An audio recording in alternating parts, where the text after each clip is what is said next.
Hi, I'm Thaddeus Wacknamara, and until recently I'd been working my way towards the illustrious role of the anonymous staff car driver for the localised reboot of a motor enthusiast show that I'm sure we've seen some variant of over the last 20 or so years. This experience means that the topic of today's conversation, acceleration, is one that is dear to my heart. 20 minutes after I arrived at the track, I was squeezed into a $500,000 supercar wearing nothing but a full-face helmet and a bodysuit, white as we all wear, spilling out of my harness, my gut pressed up against the bottom of the steering wheel, and getting to driving around that track. Before too long, I'm approaching the first corner of the track. It's an 80-degree left turn, and I evaluate it, I approach it. As I'm hitting the apex, I push the go button, and I fire out of that corner. The next thing I know, I'm being blasted with a fire extinguisher and waking up, and people are screaming from every side of me, "Oh my god, are they okay? Who is this moron?" And, "Quick! Call the police! How did you get in here? Who left the keys in the car?" Using acceleration pretty typically at this point, I did a runner. I ran up a hill, I jumped a barrier, I climbed a fence, I slid down a hill, and ran to freedom, which was my old bashed up Corolla, which I then sped away in. Well, I didn't speed away, it's a Corolla. Anyway, this obsession with going fast, this need to accelerate, comes from my bloodline. Taddeo Bizzarelli was an ancestor of mine who lived in the late 1600s. He was lucky enough to meet our favourite wine-powered, cannonball-throwing monk. Was he a monk? I don't think he was a monk. Drunk physicist Galileo Galilei towards the end of his life, living the motto, the ethos of life, mi conviene andare presto cum il riccio. Don't hate my Italian. Okay, hate my Italian. Mi conviene andare presto cum il riccio? Mi conviene andare presto cum il riccio? Mi conviene andare presto cum il riccio. One of those. I have it in my blood to go fast. Taddeo took the secrets from our drunken mate Galileo and carried them forwards. He was a messenger. He was a very fast messenger. And while he was a young man when he met Galileo and he met Kepler and he shared their secrets, he also carried them forwards as an older man to the great virgin Isaac Newton. Now, Isaac Newton didn't really fully understand how things worked. He was bonked on the head one too many times. And Big Apple has absolutely shanghaied him into service. However, Isaac Newton did understand one thing that was very important, that in order to move forwards, you have to push backwards. Apparently my ancestor taught him a thing or two about that. Good on him. Hope they were happy. I'm getting ahead of myself here. Acceleration is an idea, concept. Sophocles believed that if something had to move, it needed to have force constantly applied to it. Look, it's actually better if we go to what's right than we look at all these toga-wearing men who are wrong. We're going to look at acceleration here on our dust ball, escaping our dust ball, and then escaping all of this in the grandest way. Do you think you're sitting still right now? You're not.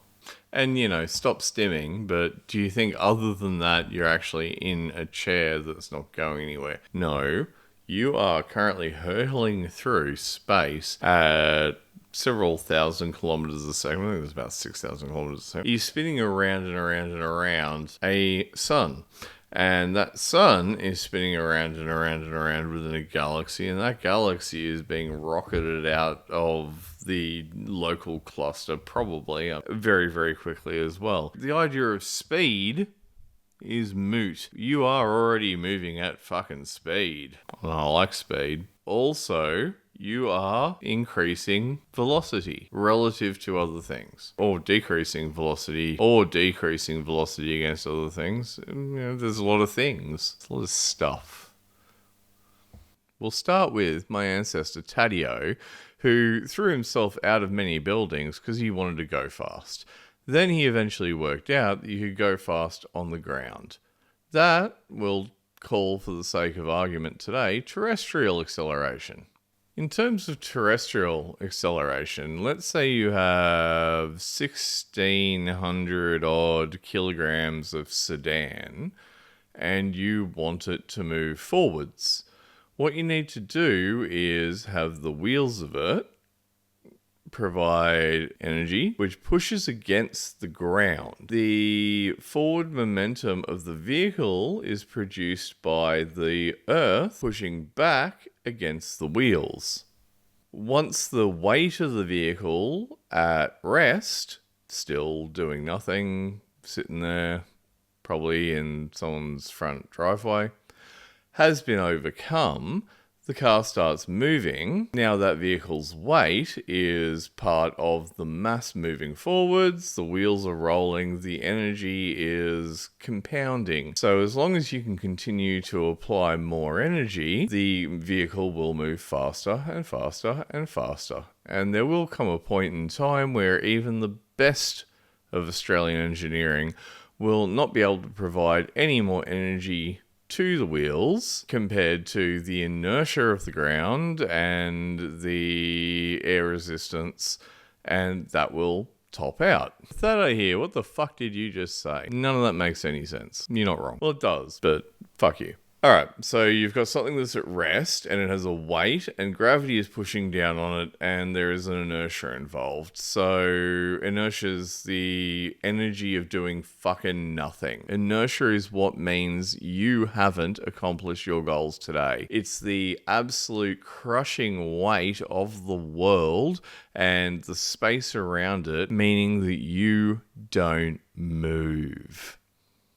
But a V8 engine can create enough energy to turn the wheels so that that particular sedan that I was talking about does manage to overcome all of those crushing pressures and start gaining velocity. Wait, what's the difference between acceleration and speed? Well, for starters, I've never had an 18-hour floppy hog jog because I had too much acceleration. Speed is the measurement of how fast something is going once the acceleration, or while the acceleration is acting on that thing. If I'm now doing 160 kilometers an hour, but I was doing fucking nothing not too long ago, I had to accelerate through a number of speeds in order to get to 160 kilometers an hour. The measure of that curve of acceleration is exactly fucking that. It's acceleration. To accelerate something, you need to apply energy. And you need to apply that energy as force. The force. She was a good friend.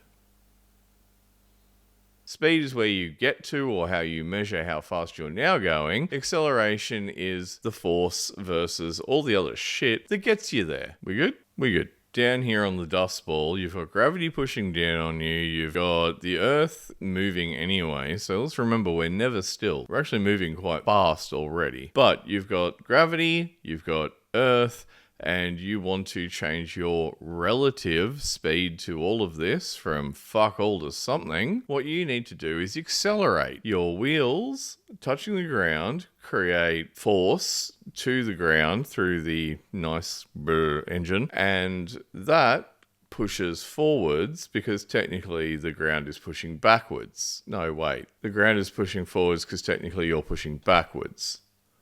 You with me? Your car pushes backwards, the ground responds by pushing forwards. That was the Virgin Newton's third law. So that's probably enough about Dust Ball Earth. Like, we're here now, we'd like to fuck off. To get from Dust Ball Earth out of the gravity well of the Earth, the ever-present crushing gravity that all of you blame for why your particular... In order to get out of Dust Ball Earth's gravity well, we need to be doing about 9.4 kilometers per second. The rocket equation states... Ooh, rocket equation.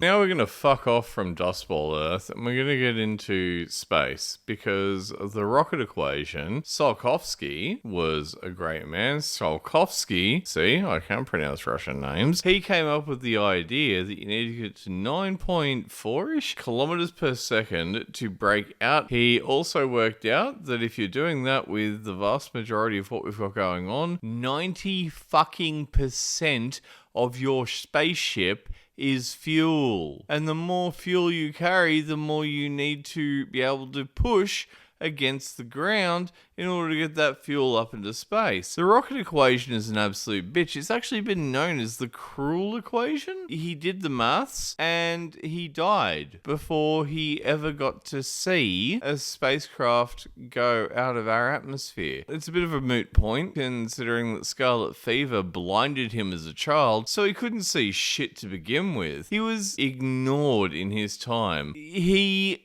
is a lost genius. From the back end of that particular rant, what we know is that we need to be able to accelerate spacecraft to some pretty serious 9.4 kilometers per second speeds in order to get them out of Earth's atmosphere and gravity well.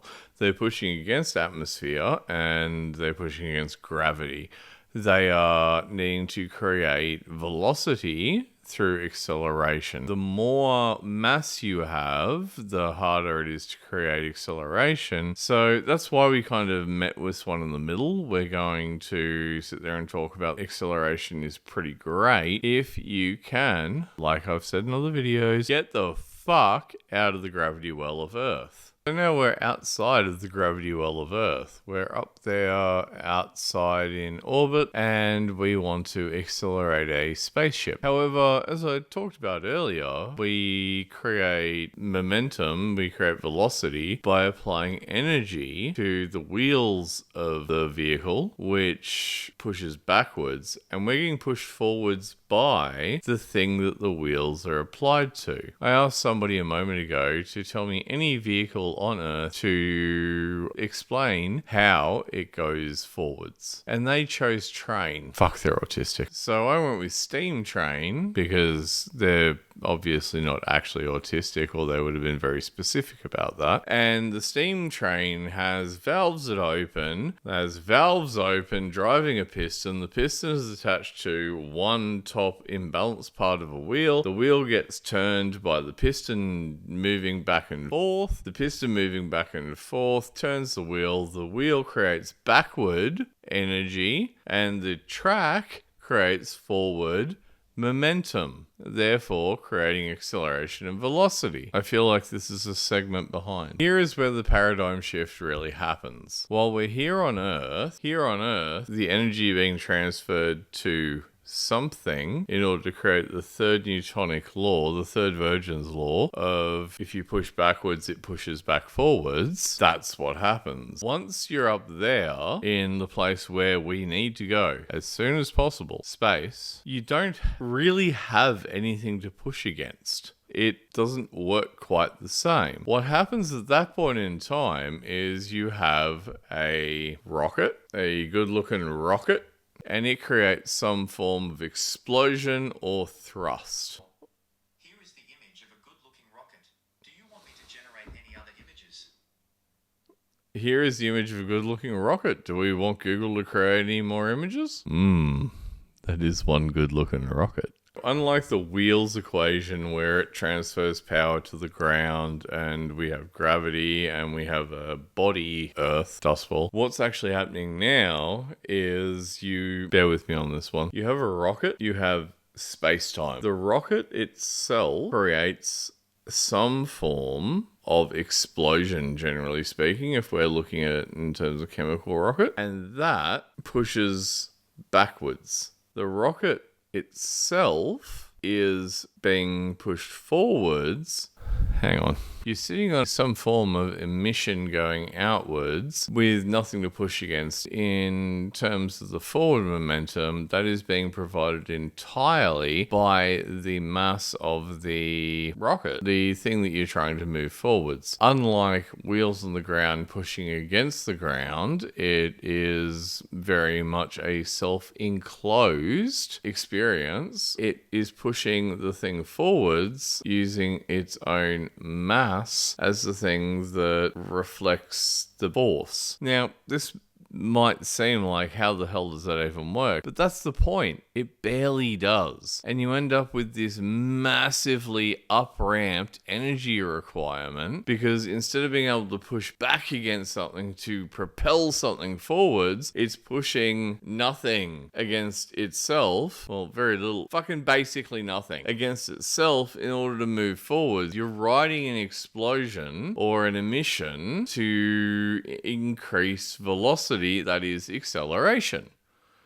Let's talk through it a bit more. You've probably got enough here for your Year 6 science project. If you've even been watching my channel for your Year 6 science project, what the fuck is wrong with your parents? Honestly, get them on the email, get them to explain to me what the shit they're doing. When you're up in space, you are pushing against yourself in a very self-enclosed way in order to accelerate. The energy is high. You also don't have air resistance. You don't have the vast majority of impediments. You're mostly working around gravity, though you can use gravity, but you're mostly working around gravity rather than with or against gravity. You're working with gravity when you create velocity on Earth, and you're working against gravity when you're trying to create velocity to leave Earth. But in space proper, for the most part, the gravity is secondary. But you're an object in space. You have gravity. It might be very little based on your mass compared to Jupiter or Earth or even the moon or some big fucking rock that we want to mine for its plutonium. You have gravity. A quirk of how space-time operates is that the faster you go, the more you accelerate, the greater your relative mass becomes. What you are is you're the end of a stick.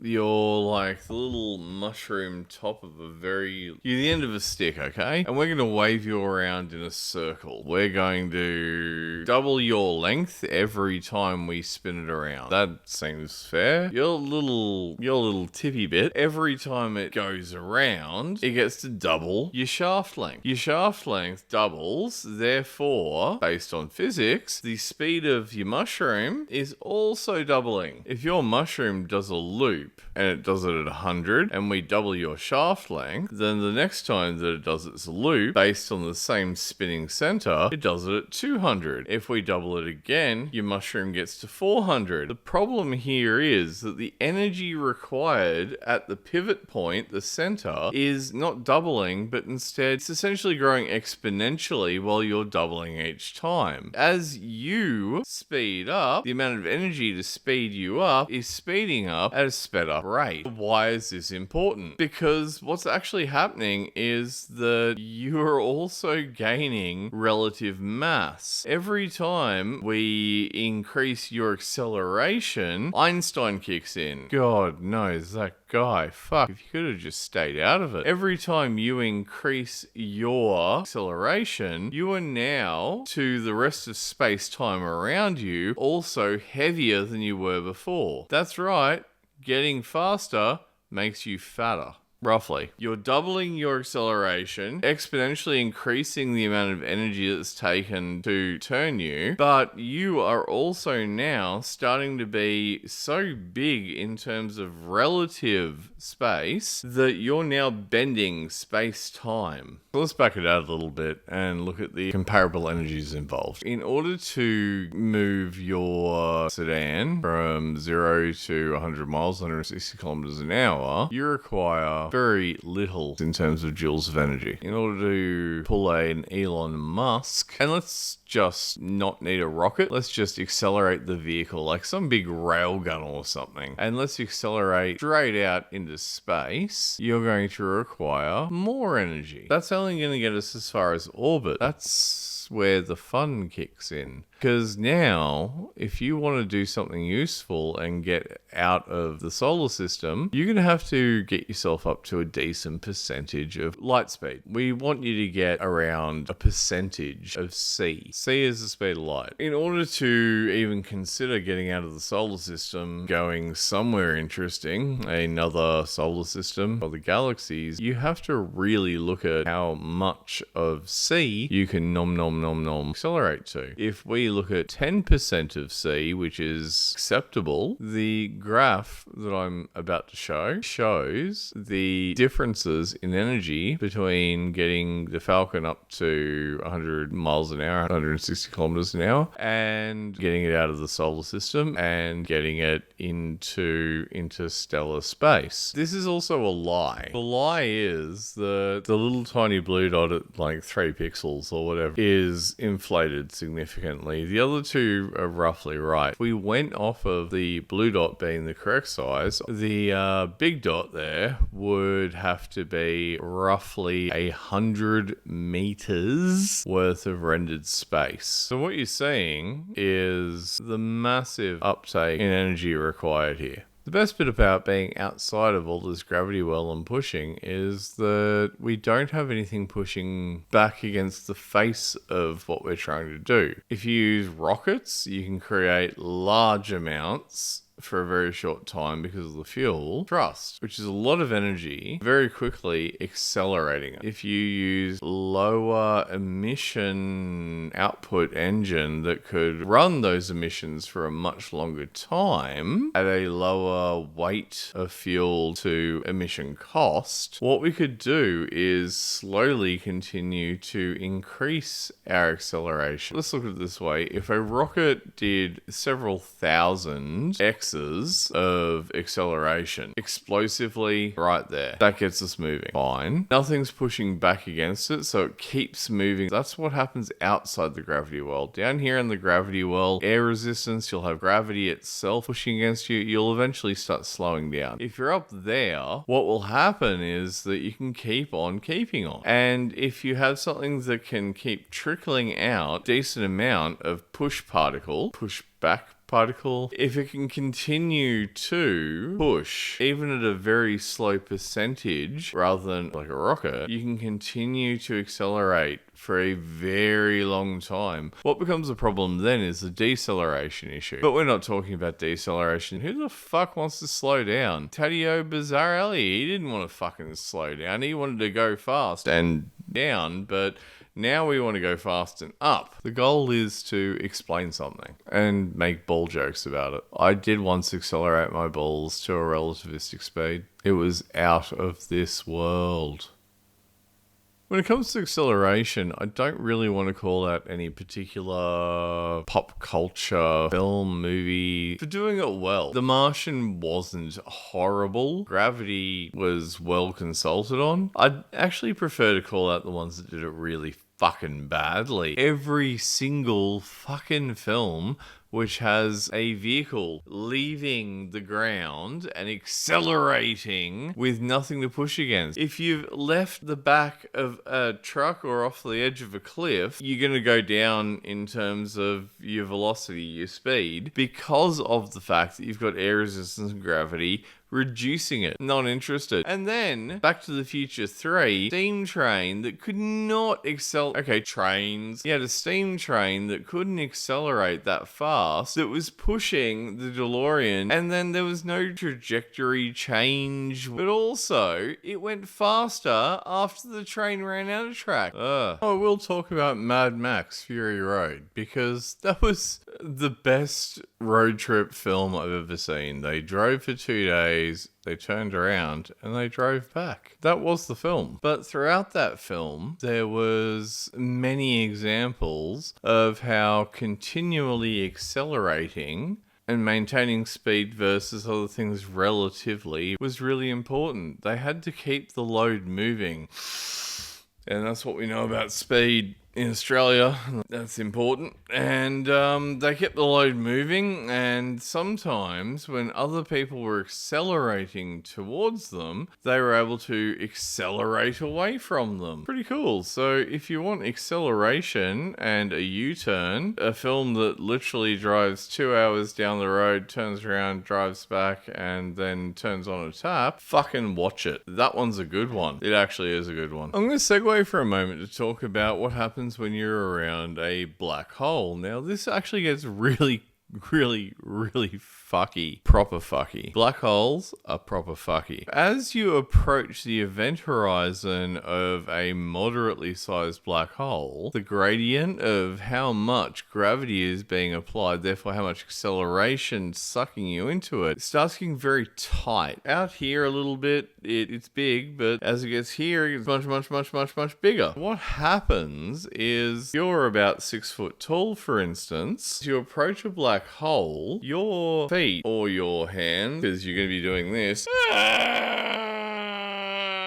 Black hole, I'm gonna fucking die. Either way, one end of your body is going to reach that black hole first. Because of the exponential increases in gravity, it's going to start pulling you apart. It's going to be doing what we call spaghettification. You are going to be turned into threads of yourself from one end, while the other end is still probably boiling or freezing or whatever. And that close to a black hole, who the fuck knows anyway. You're going to be turned into noodles at one end, while the other part of your body is still roughly intact. This is going to go on for a time. Because of the mass of black holes, it's going to dilate time. It gets better for supermassive black holes, because at least they're forgiving enough that you might be able to pass through the event horizon due to the acceleration effects of how big they are before they start pulling you apart, and then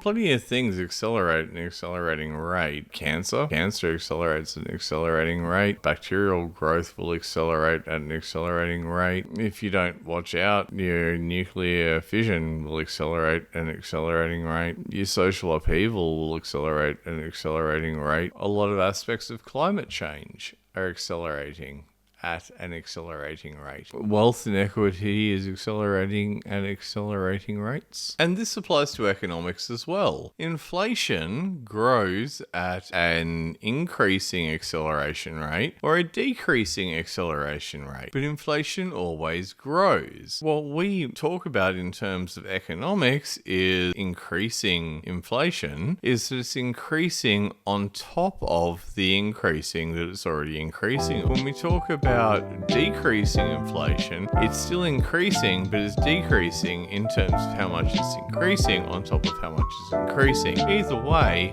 you're fucked. I'm Thaddeus McNamara, and I'm whacking odd.